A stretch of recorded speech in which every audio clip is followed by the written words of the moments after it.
Espresso. Espresso is not a type of bean. It was first developed in Italy in the early 1900s when cafes needed a faster way to serve customers.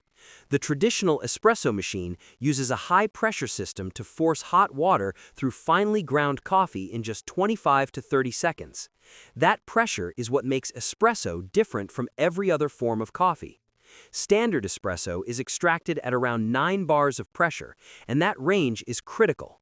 If the shot runs too quickly, the coffee comes out sour and weak. If it runs too slowly, it becomes bitter and over-extracted.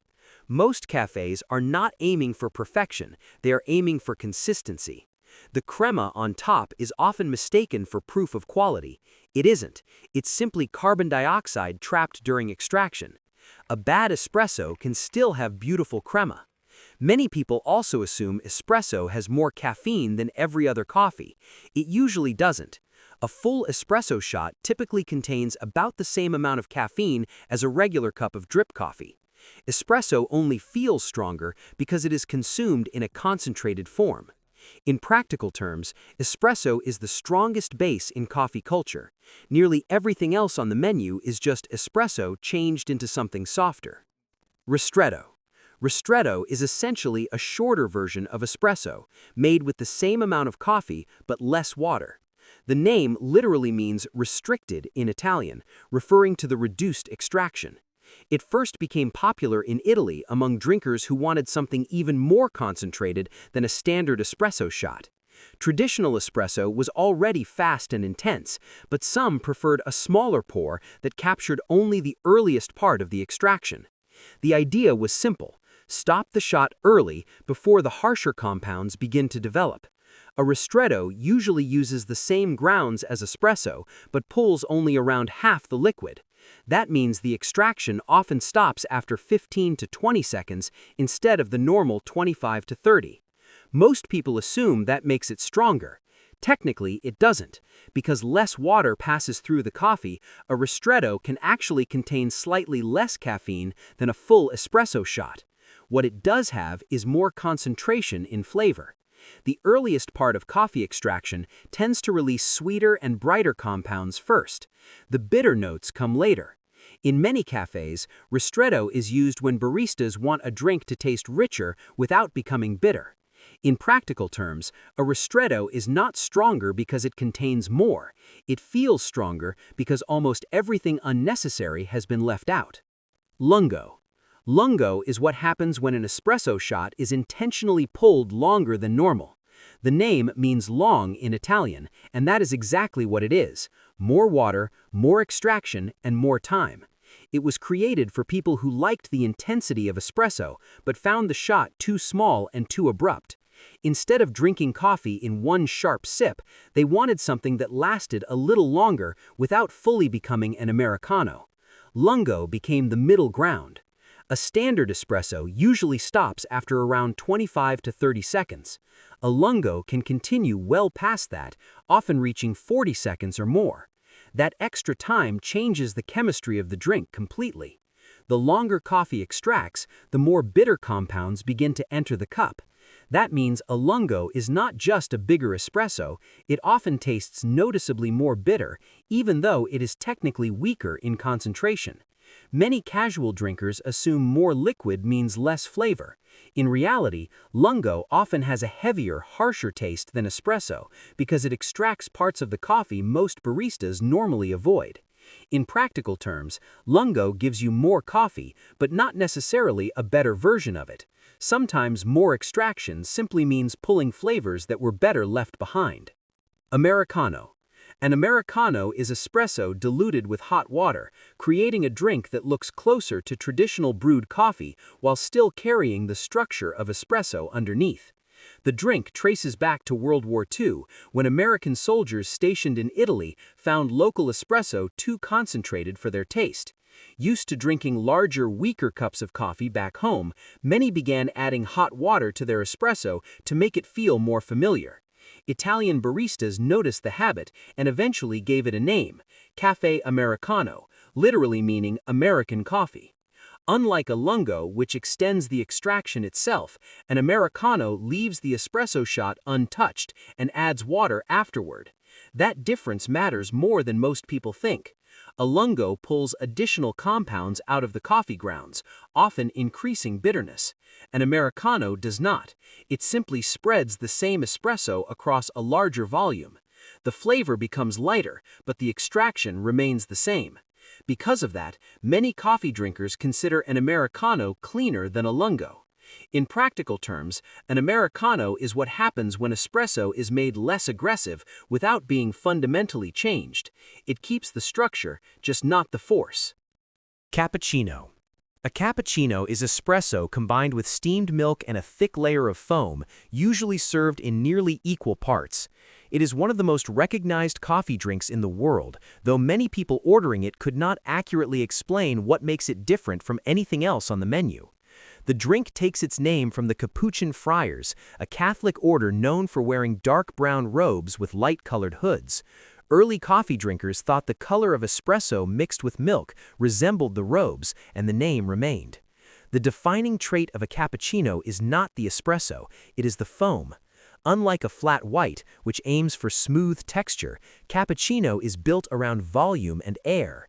The foam layer is thicker, lighter, and more structured, creating a drink that feels larger even when the actual liquid volume remains relatively small. Many people assume cappuccinos are stronger because they taste heavier. In reality, the opposite is often true.